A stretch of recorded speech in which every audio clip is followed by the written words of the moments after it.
नावे भाग्ये जियावे तरी त्यांनी नमनते नम्रता अंगी निघे रंगी पालट लक्ष्मी ते ऐशा नावे भाग्ये जियावे तरी त्यांनी तुका म्हणे त्यांची नावे तुका म्हणे त्यांची नावे घेता व्हावे संतोषी लक्ष्मी ते ऐशा नावे भाग्ये जियावे तरी त्यांनी विठ्ठल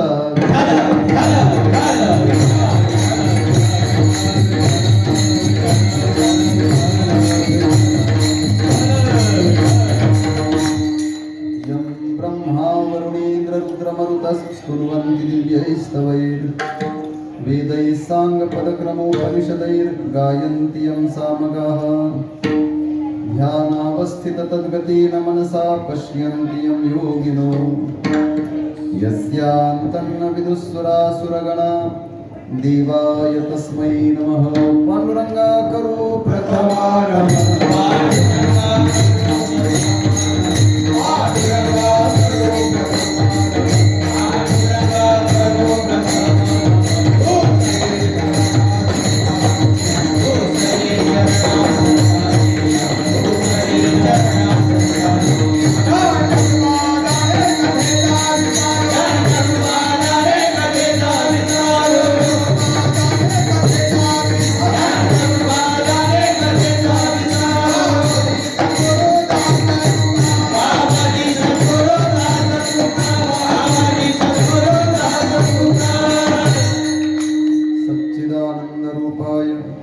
विश्वोत्पत्त्यादि हेतवे तापत्रय विनाशाय श्रीकृष्णाय वयं नुमः कर्पूर गौरं करुणावतारं संसारसारं भुजगेन्द्रहारं सदा वसन्तं हृदयारविन्दे भवं भवानी सहितं नमामि नमो ज्ञानेश्वरा नमो ज्ञानेश्वरा निवृत्ति उदारा सोपानदेवा मुक्ताबाई नमो त्रिभुवन पावनी आद्यत्रय जननी देवांची नमो सद्गुरु तुकया ज्ञानदीपा नमो सद्गुरु सच्चिदानंद रूपा नमो सद्गुरु भक्त कल्याण मूर्ती नमो सद्गुरु भास्करा पूर्ण कीर्ती आत्मरूप गणेशो स्मरण सकळ विद्यांचे अधिकरण तेची बंधू श्री चरण श्री गुरूंचे ते नमस्कार होण्याता संपाद्य ज्ञानं च विधाय भक्तिं विलोकितो येन समाधिराजः वैराग्यवन्तं सुविचारयुक्तं नमामि जोगं शिरसा गुरुं तम् सोनूपंत तथा कुणी आवडीने मामा असे बोलती नामे शंकर शंकरा सदा समकरा निसंग जो सन्मती पुण्यश्लोक चितो वार करी संप्रदायाचा अध्वर्यो खरा शोभतो ऐशा संतवरा सदा शुभकरा दांडेकरा वंदितो विठ्ठला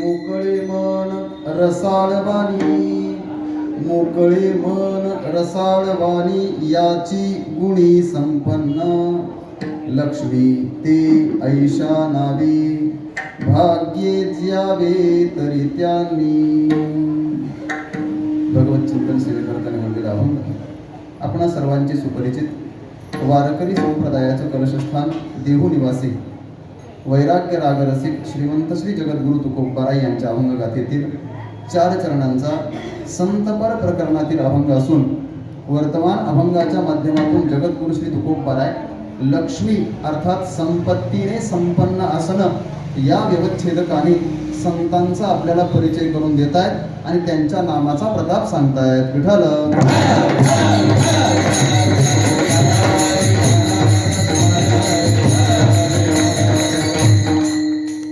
अभंग चिंतनाला प्रारंभ करण्यापूर्वी अगदी अल्पसा परिहार प्रतिवर्षाप्रमाणे आपल्या या श्री क्षेत्र मुंबई नगरीमध्ये मुलुंड प्रांतात छोट्याशा भागामध्ये संपन्न होत असणारा हा अखंड हरिनाम सप्ताह अर्थात नामयज्ञ सोहळा श्री सद्गुरू सेवा समिती आयोजित होत असणारा हा अखंड हरिनाम सप्ताह, या नामयज्ञातील आजची 8व्या वर्षातील दुसऱ्या दिवसाच्या कीर्तन सेवेची योजना माझ्यापर्यंत पोहोचलेली आहे.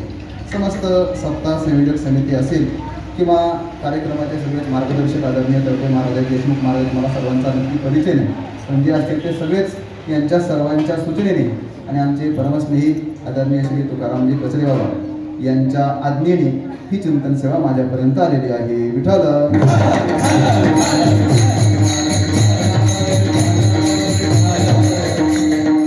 सेवेकरिता निवडलेला अभंग जगद्गुरु श्री तुकोबार यांचा आहे.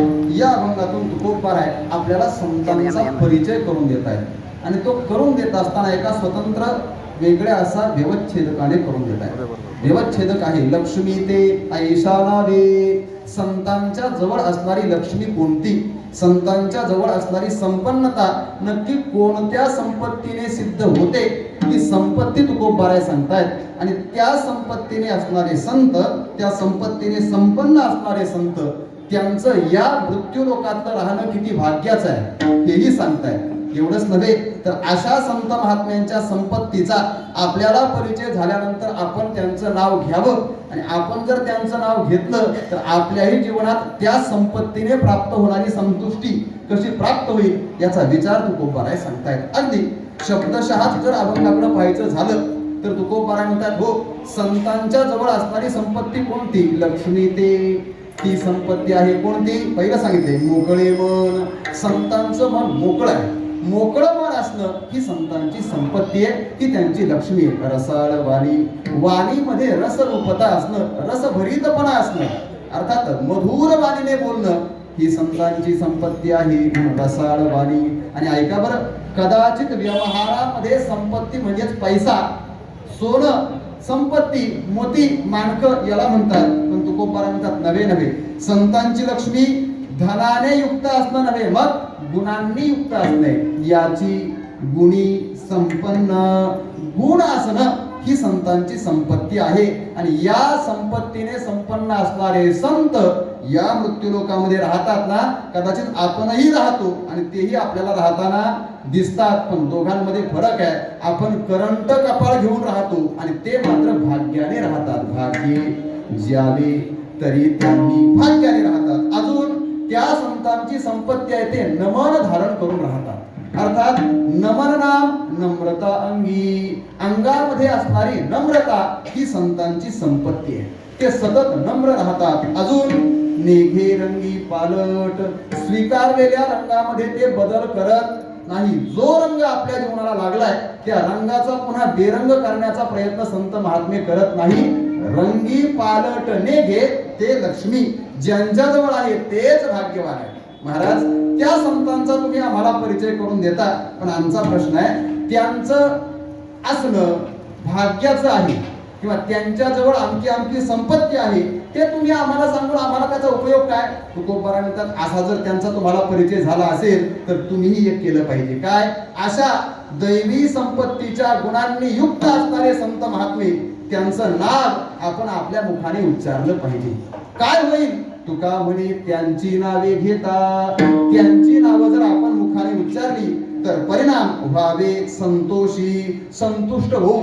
मला वाटतं संतुष्ट होऊ किंवा संतुष्ट व्हावे, संतोषी व्हावे याचा अर्थ 3 प्रकाराने करता येईल. जो नाव घेतो तोही संतोषी होईल, संतुष्ट होईल. ज्यांचं नाव घेतो ते संत सुद्धा संतुष्ट होतील आणि देवात संतांचं नाव घेतलं म्हणून साक्षात देवही संतोषी होईल. मग ज्यांचं नाव घेतल्यानंतर आपल्यालाही संतोष आहे, संतांनाही संतोष आहे आणि देवालाही संतोष आहे, त्या संतांचं आपण नाव का घ्यायला नको, म्हणून त्यांचं नाव घेतलं पाहिजे. का बरं, कारण ते अशा संपत्तीने, अशा लक्ष्मीने संपन्न आहेत. कोणत्या, लक्ष्मी ते ऐशा नावे, भाग्य ज्यावे तरी त्यांनी विठ्ठला.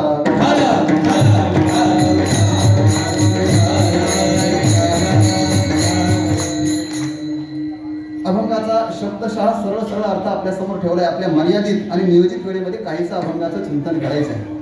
फार गोड उत्सव सुरू आहे आपला. मला वाटते 8वं वर्ष आहे ना, बरोबर. 8 वर्ष झालेत.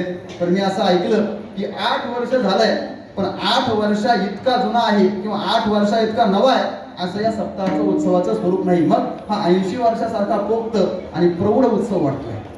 त्याचं कारण आहे कारण आपल्या सर्वांची उपस्थिती, आपल्या सर्वांनी प्रेमाने सहभाग होणं एक, आणि या उत्सवातील अजून एक गरिमा, एक विशेषतः गौरवपूर्ण गोष्ट मला ऐकायला भेटली. काय तर या सप्ताहामध्ये केवळ ज्ञानदान नव्हे, तर या सप्ताहामध्ये ज्ञानदाना बरोबरच अन्नदानही घडत आहे. कारण शास्त्राने 2च दानांचा विशेष म्हणून गौरव केलाय, अन्नदानम परमदानम. अन्नदान हे सगळ्या दानांमध्ये श्रेष्ठ दान आहे. पण आपल्याकडनं अन्नदानही घडत आहे, आणि अन्नदानापेक्षाही श्रेष्ठ दान विद्यादानम अतः परम, त्याच्याही पेक्षा श्रेष्ठ असणारं विद्यादान. या दोन्ही गोष्टींचं दान या उत्सवाच्या निमित्ताने घडतंय. पण उत्सवाच्या कर्त्यांना, उत्सवाच्या संकल्पकांना आणि उत्सवाच्या सगळ्याच आयोजकांना धन्यवाद देतो आणि अभंगाच्या चिंतनाला प्रारंभ करतो.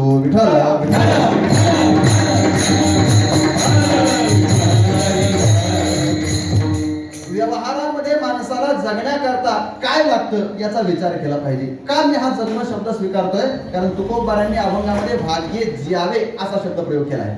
ज्यावे म्हणजे जगावे, राहावे. या मृत्यूलोकामध्ये संत जितात अर्थात जगतात, माणसालाही जगावं लागतं. मग जगण्यासाठी काहीतरी आश्रय लागतो.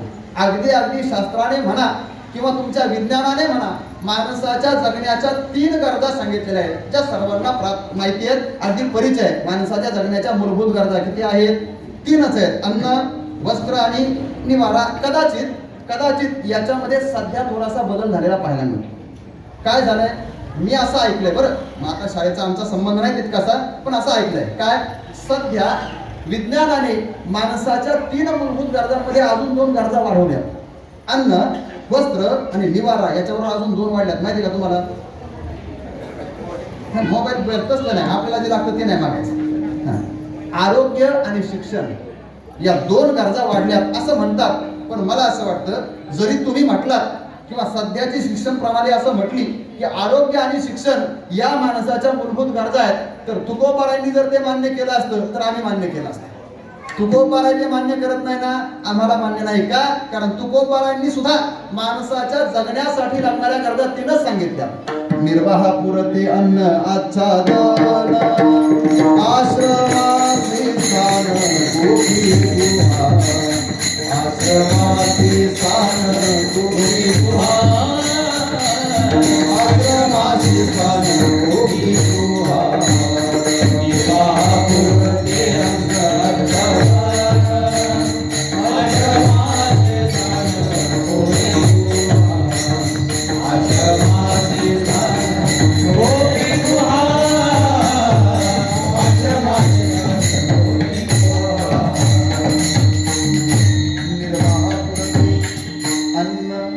निर्वाहापुरते आच्छादन आणि निर्वाहापुरते आश्रमाशी स्थान. तुकोबारा म्हणतात निर्वाह होण्याकरता या 3च गोष्टी लागतात. एक आहे अन्न, दुसरा आहे आच्छादन आणि तिसरा आहे आश्रमाशी स्थान. 3 गोष्टी म्हणजे अन्न, वस्त्र आणि निवारा. तेही पण किती असावं याची मर्यादा तुकोबारांनी सांगितली. किती असावं? निर्वाहापुरते हा तुकोबारांचा शब्द आहे. बरं, निर्वाहापुरते याचा अनुवाद आपल्या सोप्या भाषेत करायचा झाला तर जगण्यापुरतं, जगायला लागतं एवढं. माणसाला अन्न किती मिळावं? जगायला लागतंय तेवढं मिळावं. माणसाला वस्त्र किती मिळावेत? अंग झाकायला लागतंय तेवढं निर्वाहापुरतं. आणि माणसाला निवारा किती मिळावा? तर माणसाचं ऊन, वारा, पाऊस यांच्यापासून रक्षण होईल एवढाच. एवढीच माणसाची गरज आहे. आणि एवढं ज्याला मिळतं ना, त्याचा निर्वाह कुठेही होतो. काय? थोडंसं तुम्हाला तुलनेने फरक सांगतो. ज्ञानोबारांनी निर्वाहाचा विचार थोडासा व्यापक केला, पण तुकोबाराय वैराग्य मूर्तीच आहे. तुकोबाराय विरक्तच आहे. त्याच्यामुळे तुकोबारायांची निर्वाहाची संकल्पना लक्षात घ्या. ज्ञानोबाराय म्हणतात हो त्रिमाळिके धवळारे का करावी. ज्ञानोबारायांनी ज्ञानेश्वरीमध्ये 3-3 मजल्याच्या घरांचा विचार केला. घर किती मजले असावं? 3 मजल्याचं. ही ज्ञानोबारायांची निर्वाहाची भूमिका थोडक्यात लक्षात घ्या. पण तुकोबारांना विचारलं, महाराज मग जगण्याकरता घर लागतं ना, निर्वाहासाठी निवारा लागतो ना, किती पाहिजे? तुकोबारा म्हणतात आश्रमाशी स्थान कोपी. घर नको, मग झोपडी असली तरी चालेल. कदाचित महाराज आम्हाला झोपडी बांधण्याची संपन्नता नाही, मग एखाद्या गुहेतही माणसाचा निवारा होऊ शकतो, निर्वाह होऊ शकतो, चालेल. ते जरी असलं तरी आमचा निर्वाह होणार आहे. एवढ्या माणसाच्या मूलभूत गरजा मर्यादित आहे आणि एवढं असलं म्हणजेच माणूस निर्धोकपणे जगू शकतो.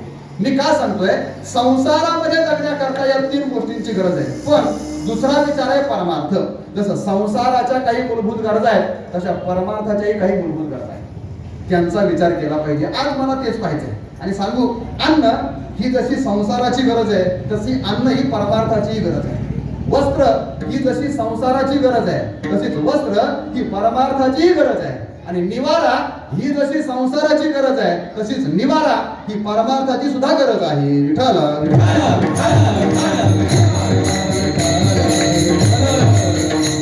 अभंगाकडे लवकर यायचे, थोडासा स्पर्श करतो. अन्न वस्त्र निवारा हे जर आपल्याकडे व्यवस्थित असावं, हे जर आपल्याला चांगलं मिळावं असं वाटत असेल तर काय असलं पाहिजे? शास्त्राची भाषा आहे, अन्न वस्त्र निवारा हे शरीराचा निर्वाह होण्याकरता आहे. हे कशासाठी आहे?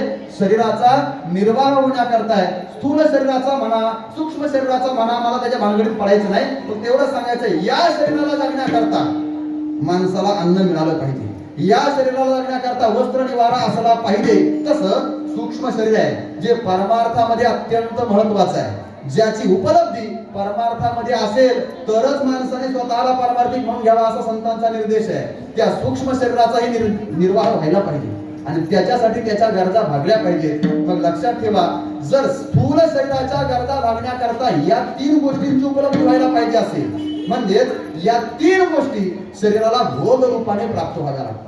हो, शरीराचा भोगच आहे हा. अन्न वस्त्र निवारा हा शरीराचा काय भोग आहे. शरीराला सुखामध्ये ठेवण्याकरता जे जे कारण ठरतं ते सगळे शरीराचे भोग आहे.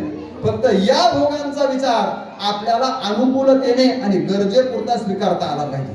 आमचे गुरुवर्य वैकुंठवासी स्वानंद सुखनिवासी रामचंद्र बाबा निकम वारकरी शिक्षण संस्थेचे अध्यापक होते.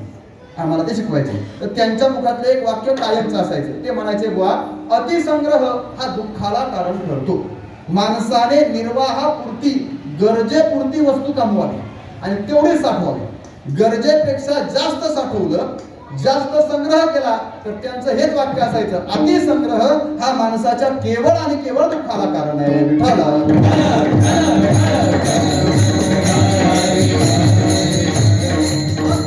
अन्न वस्त्र निवारा हे आपल्याला पाहिजे. याच्यासाठी काय पाहिजे? आपण जर आज व्यवहारामध्ये बाहेर बाजारात गेलो आणि पोटभर खायचंय, आपल्याजवळ अन्न नाहीये, ते जर आपल्याला कुठून तरी मिळवायचंय, तर खिशात काय असला पाहिजे? पैसा पाहिजे. पैशाशिवाय अन्नाची गरज भागत नाही. वस्त्र पाहिजे, अंग झाकायला कपडे घ्यायचे. मग कोणाची कपड्याची मर्यादा कशी असेल, कोणाचं कपड्याचं बंधन कसं असेल, जे ते वस्त्र ज्याला लागत असेल ते घेण्याकरता सुद्धा खिशात काय पाहिजे? पैसा पाहिजे. अजून निवारा आहे, घर बांधायचे. मित्र असं ऐकलं, ते व्यवहारामध्ये म्हणतात लग्न पाहावं करून आणि घर पाहावं. आता आमच्या दोघांचाही संबंध आहे त्याच्यामुळे ते तुम्हाला जास्त माहित आहे. पण या दोन्ही गोष्टी करून पाहाव्यात, बांधून पाहाव्यात, कारण ते फार अवघड आहे असं म्हणतात. मग घर जर बांधायचं असेल तर घर बांधण्याकरता, उत्तम निवारा होण्याकरता खिशामध्ये काय पाहिजे? पैसाच पाहिजे. संपत्तीशिवाय हे भोग माणसाला प्राप्त होत नाही. जसं व्यवहारातल्या भोगांकरता व्यावहारिक संपत्तीची गरज आहे, तसं परमार्थातल्या भोगाकरता सुद्धा पारमार्थिक संपत्तीची गरज आहे.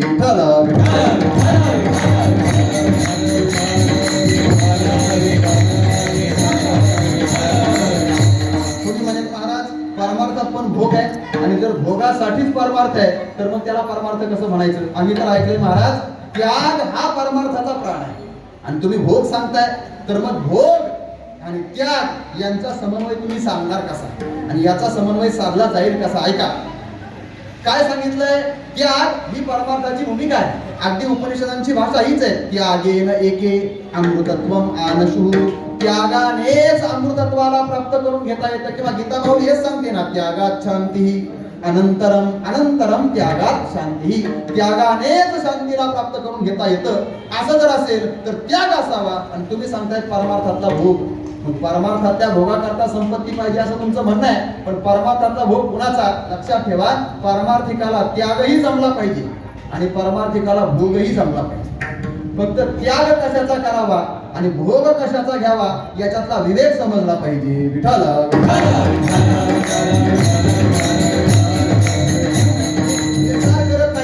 एका वाक्यात सगळ्यांना पाठ असलेलं प्रमाणे संसाराच्या नावे घालून या शून्य म्हणजे संसाराचा काय झाला त्याग आणि वाढत पुण्य धर्म केला. कोणता पुण्य धर्म? हरिभजने हे ढवळिले जग. हरिभजनाचा भोग आहे. संसाराचा त्याग आणि हरिभजनाचा भोग या दोन गोष्टी पारमार्थिकाला जमल्या पाहिजे. अगदी तुकोबारायांची भाषा ऐका. जर पारमार्थिकाने पारमार्थिक संपत्ती जमवली तर त्याला परमार्थाचा परमात्म्याचा म्हणजे देवाचाही भोग घेता येतो. काम तू कामना भोगितसे देवा. काम तू कामना भोगितसे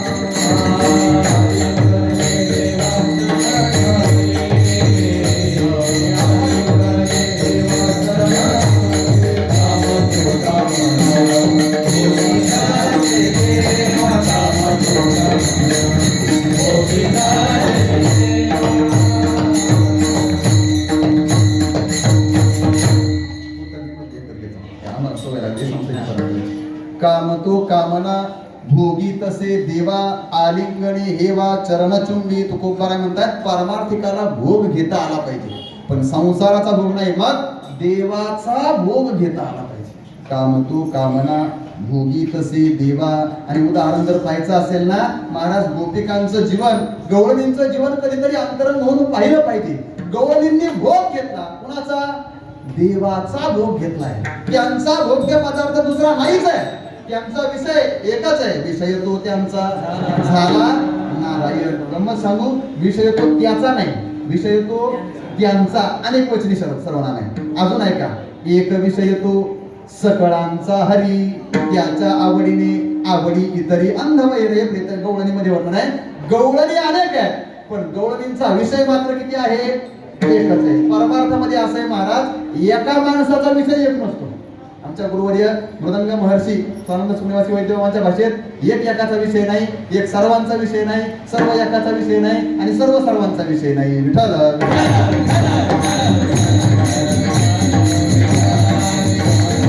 संसारामध्ये विषयांमध्ये भिन्नता आहे.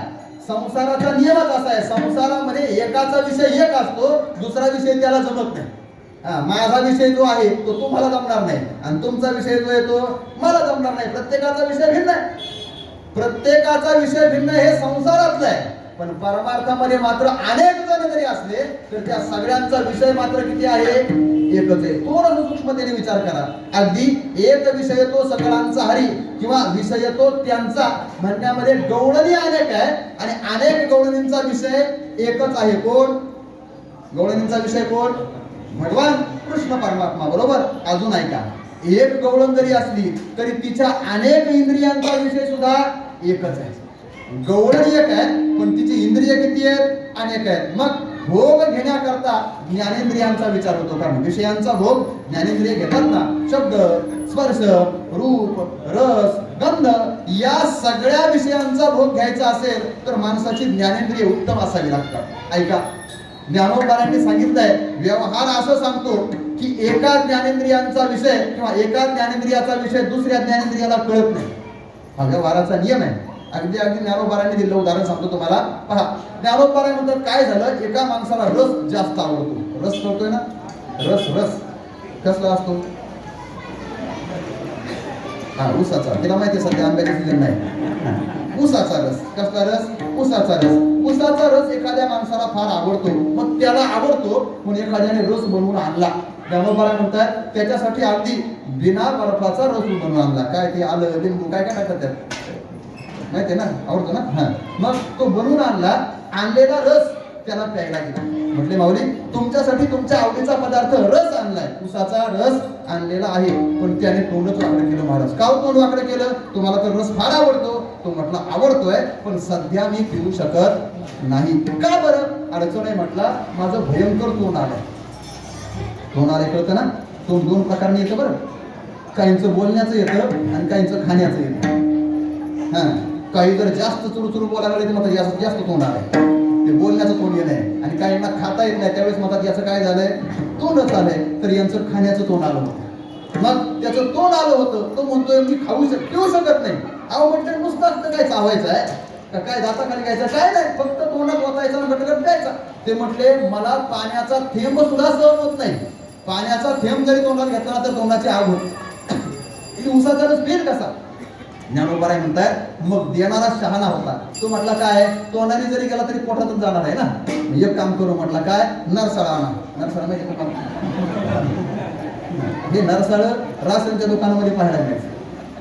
पहिलं जुन्या काळात घरोघरी असायचं, पण आतापर्यंत राशनच्या दुकानात भेटायचं. आता राशनला रॉकेल भेटणंच बंद झालं. त्याच्यामुळे सोडून द्या. त्या ज्ञानोबा म्हणतात तो काय म्हटला, शहाणा होता जरा. तो म्हटला नरसाळा आणा. नरसाळा आणलं आणि म्हटला काय करा, तोंडाने घातलं तर ते पोटातच जाणार आहे ना, शरीरातच जाणार आहे ना, पण याचं तोंड पिण्याकरता सक्षम नाही. मग कानात नरसाळा लावून वरून होताच.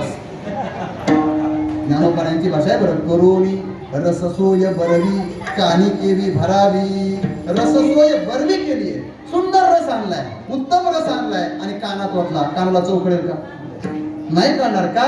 रस साठणं हा विषय कोणत्या इंद्रियाचा आहे, जिभेचा आहे. जो विषय ज्या इंद्रियाचा आहे त्यालाच तो कळतो, अन्य इंद्रियांना कळत नाही. विठाला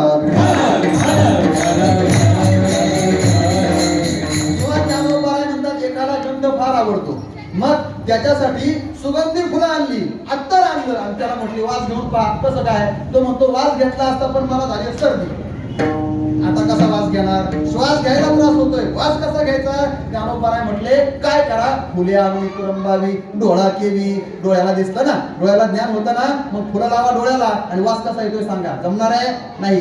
जो विषय ज्या इंद्रियाचा आहे तो त्यालाच द्यावा लागतो. हा संसाराचा नियम आहे. पण परमार्थाचा असेल महाराज, इंद्रिय कितीही असू द्या, इंद्रियांचे प्रकार किती असू द्या, पण सगळ्या इंद्रियांचा विषय मात्र एकच आहे. विषय येतो यांचा झाला नारायण. एकच विषय कोण, देव. देवाशिवाय दुसरा विषय भोगणं पारमार्थिकाला माहित नाही. पारमार्थिकाच्या इंद्रियांनाही त्याचा परिचय नाही. अगदी मी तुम्हाला दोन अभंग सांगतो, युगमय अभंगांचं गाण्यामध्ये. जगद्गुरु श्री तुकोबाराच्या गाथेमध्ये दोन अभंगांचा युगमय म्हणजे जोडी आहे. एका अभंगामध्ये तुकोबाराय आपल्या इंद्रियांना देवाचा भोग घ्यायला सांगतात आणि एका अभंगामध्ये आपल्या इंद्रियांनी देवाचा भोग घेतल्यामुळे त्यांना काय समाधान मिळालं हे सांगतायत. दोन्ही अभंग पहा. पहिला अभंग आहे घेई घेई माझे वाचे गोड नाम विठोबाचे. डोळे तुम्ही घ्यारे सुख पहा विठोबाचे मुख. तुम्ही ऐका रे कान माझ्या विठोबाचे गुण. मना तेथे धाव घेई राहे विठोबाचे. तुका म्हणे जीवा नको सोडूया, माझ्याकडे पाहून म्हणा नको सोडूया. मग तुकोबारायांनी आपल्या सगळ्या इंद्रियांना सांगितलं काय करा, देवाचा भोग घ्या. वाचेला सांगितलंय वाचे घे ना, काय घे, विठोबाचं गोड नाम घे. डोळ्याला सांगितलंय डोळ्यांनो तुम्ही सुद्धा पहा, पण काय पहा, विठोबाचं मुख पहा. कानाला सांगितलंय तू पण ऐक, पण काय ऐक, विठोबाचे गुण ऐक. मनाला सांगितलं तू पण पळ, पण कुठं पळ, विठोबाच्या चरणाकडं पळ. आणि जीवाला पण सांगितलं जीवा तुला पकडायचंय ना, तू सुद्धा पकड, पण केशवाला नामदेवालाच पकड. सगळ्या इंद्रियांना हे सांगितलंय देवाला विषय करा, देवाला भोगा. पण त्यांनी भोगलं का, म्हटले भोगलं. वाचेला सांगितलं भोगायला, डोळ्यांना सांगितलं भोगायला. परिणाम डोळ्यांनी भोगला आणि त्यांना कळाला काय, डोळ्यांनी पाहिलं आणि डोळे म्हणतायत पाहता श्रीमुख सुखावले सुख. डोळ्याची भूक नवजे माझ्या डोळ्यांची भूक तृप्त होतीये, पण डोळ्यांना पुन्हा तो पहावा वाटतोय. डोळ्यांना दर्शनाचा परिणाम भगवत भोगाचा परिणाम आहे. म्हटले वाचेने भोगला का, वाचेने भोगला जिभे गोड तीन अक्षरांचा रस अमृत जयास पिके पुढे. म्हटले पुढे सांगितलं होतं तुम्ही ऐका रे कान. कानाला सांगितलं, कानाने भोगला श्रवणाची वाट. चोखाळली शुद्ध गेले भेदाभेद निवारोनी. पुढे म्हटले होते मनाला पण तिथं जायला सांगितलं होतं, मनालाही भोगायला सांगितलं होतं. मनाने भोगला, भोगला ना. महामळे मन होते जे गांधले शुद्ध चोखाळले स्फटिक तैसे. शेवट सांगितलं होतं जीवाला, जीवाने भोगला, भोगला. तुका म्हणे माझ्या जीवाचे जीवन विठ्ठल निधान सापडले. विठ्ठला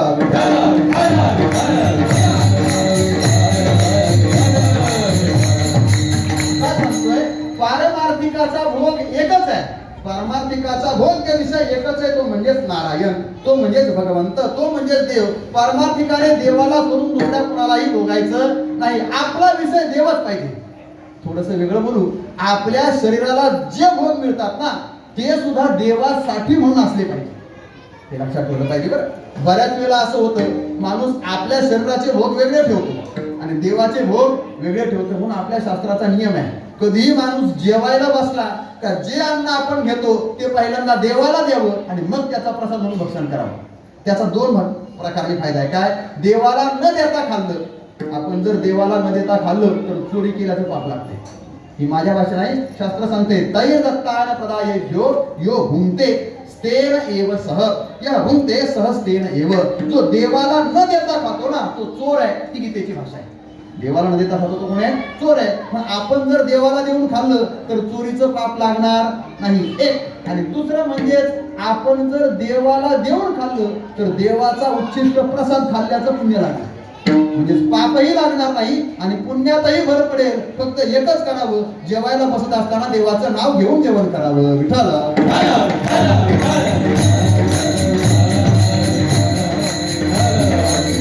प्रत्येक भोग हा देवासाठी म्हणून स्वीकारावा. मी काय विचार मांडतोय ऐकताय तुम्ही सगळे. तुकोबदार आहे आपल्याला आज संपत्तीचा विचार सांगणार आहे. आणि व्यवहारामध्ये जसं भोग भोगण्याकरता संपत्ती लागते ना, तशी परमार्थामध्ये सुद्धा भोग भोगायचा असेल तर खिसामध्ये काय असले पाहिजे? संपत्ती पाहिजे. संपत्ती शिवाय भोग भोगता येत नाही, हे लक्षात ठेवा.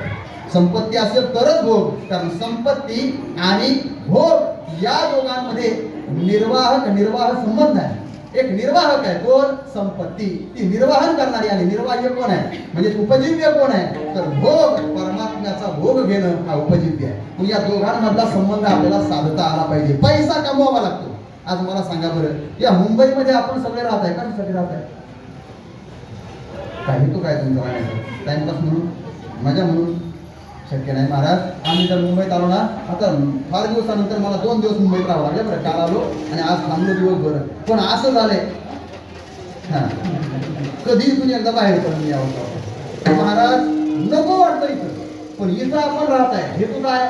हेतू एकच आहे, उत्तम भोग मिळावेत आणि उत्तम भोगाकरता लागणारी अनुकूल आणि भरपूर अशी संपत्ती आपल्या जवळ असावी. या संपत्तीच्या उपलब्धीसाठीच आपला हा सगळा खरडोक चाललाय.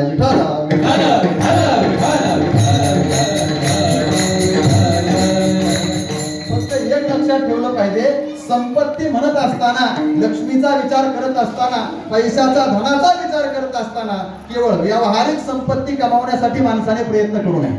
व्यावहारिक संपत्ती हा विचार शास्त्राने किंवा संतांनी कष्ट साध्य सांगितलेला नाही. मी वाक्य जे बोलतोय हे आपल्याला कळेल म्हणून बोलतोय. व्यावहारिक संपत्ती कष्ट साध्य आहे असं संतांनी कधीच सांगितलं नाही. ते म्हणतात व्यवहारातली संपत्ती ही प्रारब्ध साध्य आहे. काय? अन्नमान धन हे तो प्रारब्धाधीन. व्यवहारातलं धन, व्यवहारातली संपत्ती प्रारब्धात असेल तरच मिळतं. प्रारब्धात नसेल तर कितीही कष्ट करा, मिळत नाही. ज्ञानोबारांनी फार गोड विचार केलाय. भाग्याचे नि भरसे, उद्यमाचे नि मिसे. उद्यम निमित्त आहे, व्यवसाय निमित्त फळ देतसे संचित. संचितानेच मिळत आहे, प्रारब्धानेच मिळते. म्हणून माणसाने किमान पारमार्थिकाने तरी, आपण सगळे पारमार्थिक आहे म्हणून मी धाडसाने बोलतोय, किमान पारमार्थिकाने तरी हा विचार केला पाहिजे. सांसारिक संपत्तीसाठी प्रयत्न करूच नाही. प्रयत्न करायचा आहे ना तर तो केवळ आणि केवळ पारमार्थिक संपत्तीसाठी करावा. माणसाची अडचण अशी, महाराज नको तिथं सायास करायची सवय लागली. सायासे करीसी प्रपंच, सायासे करीसी परमार्थ नाही, सायासे करीसी प्रपंच. प्रपंचच सायासे चाललाय आणि हरीचं भजन मात्र हरीसी न भजसी. ज्ञानोबा काय म्हणताय?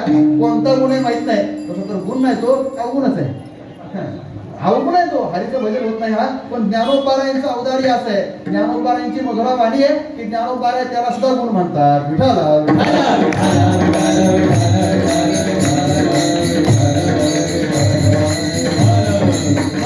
पारमार्थिक संपत्तीसाठी प्रयत्न करावा महाराज, कळतंय आम्हाला. पण पारमार्थिक संपत्तीने संपन्न असणारे कोणी आमच्या समोर आहेत का? ज्यांच्याकडे पाहिलं तर आम्हाला पारमार्थिक संपत्तीचं स्वरूप कळेल आणि आणि ती पारमार्थिक संपत्ती मिळवावी म्हणून आम्ही प्रयत्न करू. तुकोबाराय म्हणतात ऐकायचंय, या विश्वामध्ये संत सज्जन नावाचा एक जो घटक आहे, साधू नावाचा जो घटक आहे, त्यांच्याकडे तुम्ही जर पाहिलं तर त्यांच्याजवळ असणारी सगळी संपत्ती कोणती आहे? पारमार्थिक संपत्ती आहे. त्यांच्याकडे तुम्हाला व्यवहारातली संपत्ती दिसणार नाही. तुकोबारांना विचार ना, तुकोबार म्हणतात आम्ही सदैव सुडके धन, तुकोबार म्हणतात धन करण घरोघरी पोट भरे भिकेवरी, आमचं भीक मागून पोट भरते, आम्हाला धनाची गरज काय? म्हणून व्यवहारातली संपत्ती ज्यांनी अजिबात कमावली नाही अशा तुकोबारांकडे जर पाहिलं तर ते स्वतःला श्रीमंत म्हणून घेतात, ते स्वतःला भाग्यवान म्हणून घेतात. भाग्या मी तुका देखीला धन्य म्हणवीन, इहलोकी लोका स्वतःला धन्य म्हणून घेतात, स्वतःला भाग्यवान म्हणून घेतात, कारण ते स्वतःला श्रीमंत म्हणून घेतात, ते स्वतःला धनवान म्हणून घेतात. तीही त्रिभुवनी आम्ही वैभवाचे धनी, ते स्वतःला धनवान म्हणून घेतात. महाराज त्यांच्याकडं, या संतांकडं नक्की अशी कोणती संपत्ती आहे की ज्याच्यामुळं संसारातल्या संपत्तीने संपन्न असणाऱ्या लोकांमध्ये जो दुःखाचा भाव दिसतो तो यांच्याकडे ती संपत्ती नसताना सुद्धा दिसत नाही, उलट हे नित्य सुखीच पाहायला मिळतात. असं त्यांच्याजवळ आहे काय? तर त्यांच्याजवळ असणाऱ्या संपत्तीचं, त्यांच्याजवळ असणाऱ्या धनाचं म्हणजे लक्ष्मीचंच वर्णन तुकोबाराय गुण या व्यवस्थेदकाने करतायत अभंगाच्या पहिल्या चरणामध्ये.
याची गुणी संपन्न.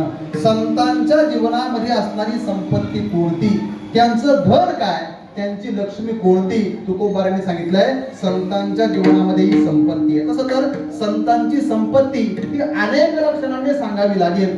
अनेक अभंग आहेत ज्याच्यामध्ये संतांच्या संपत्तीचा विचार पाहायला मिळतो. का? कारण संपत्ती अनेक अंगांनी विखुरलेली असते. संपत्ती एका परिमाणाने मोजता येत नाही. संपत्तीचा विचार स्वतंत्र आहे. आता काय संपत्ती हा शब्द आलाय म्हणून थोडासा विचार करतो. श्रीमद भगवद्गीतेच्या 16व्या अध्यायामध्ये जो विचार आहे त्या विचाराला नाव येत असताना, नामकरण करत असताना महर्षी वेद व्यासांनी नाव दिलंय काय? हरि ओम तत्सदिति श्रीमद्भगवद्गीतासु उपनिषत्सु ब्रह्मविद्यायां योगशास्त्रे दैवासुर संपद विभाग योगो नाम षोडशोऽध्यायः. दैवी आणि आसुरी संपत्तीचा विभाग करणारा 16वा अध्याय, ज्याच्यामध्ये 2 प्रकारच्या संपत्ती सांगितल्या. कोणती कोणती? दैवी संपत्ती सांगितली आणि आसुरी संपत्ती सांगितली. ऐकून ठेवा बरं. गीतेच्या 16व्या अध्यायामध्ये 2 प्रकारची संपत्ती. एक आहे दैवी संपत्ती, अर्थात दैवी संपत्तीचे गुण आहेत, आणि आसुरी संपत्तीचेही गुण